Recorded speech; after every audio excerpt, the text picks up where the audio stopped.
sebagai pejabat BUMN karena hanya terkait dengan laporan LHKPN yang dalam perkembangannya juga diserahkan kepada masing-masing instansi untuk menetapkan jabatan-jabatan yang rawan korupsi, kolusi dan nepotisme atau KKN yang diwajibkan untuk menyampaikan LHKPN.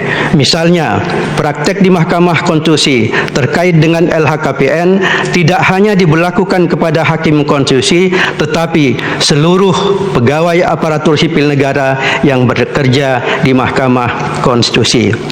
11.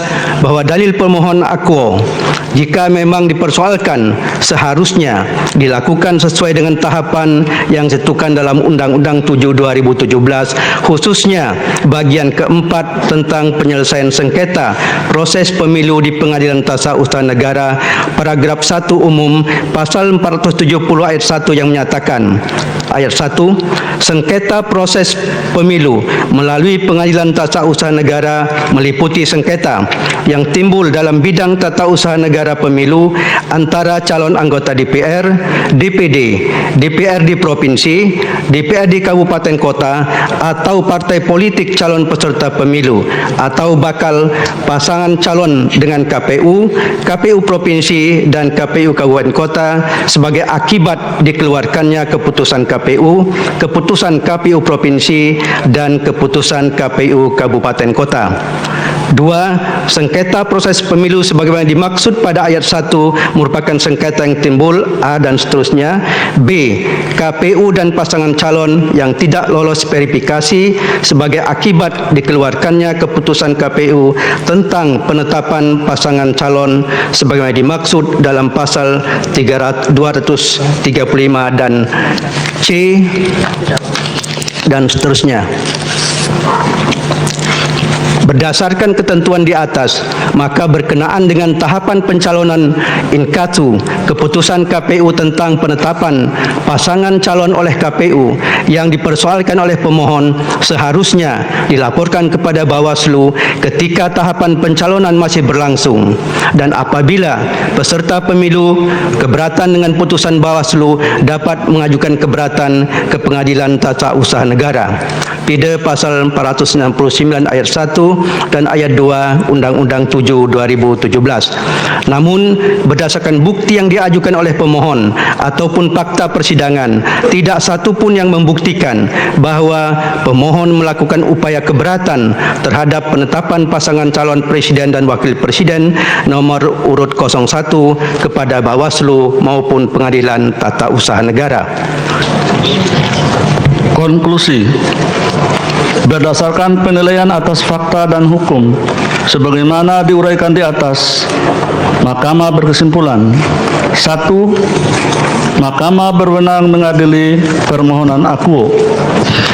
2. Pemohon memiliki kedudukan hukum untuk mengajukan permohonan akuo. 3. Permohonan diajukan masih dalam tenggang waktu yang ditentukan oleh peraturan perundang-undangan. 4. Eksepsi termohon dan pihak terkait tidak beralasan menurut hukum untuk seluruhnya. 5. Permohonan pemohon tidak beralasan menurut hukum. Berdasarkan Undang-Undang Dasar Negara Republik Indonesia tahun 1945, Undang-Undang Nomor 24 tahun 2003 tentang Mahkamah Konstitusi sebagaimana telah diubah dengan Undang-Undang Nomor 8 tahun 2011 tentang perubahan atas Undang-Undang Nomor 24 tahun 2003 tentang Mahkamah Konstitusi, Lembaran Negara Republik Indonesia tahun 2011 nomor 70 tambahan Lembaran Negara Republik Indonesia nomor 5226 dan Undang-Undang Nomor 48 tahun 2009 tentang kekuasaan kehakiman, Lembaran Negara Republik Indonesia tahun 2009 nomor 157, amar putusan mengadili, menyatakan dalam eksepsi, menolak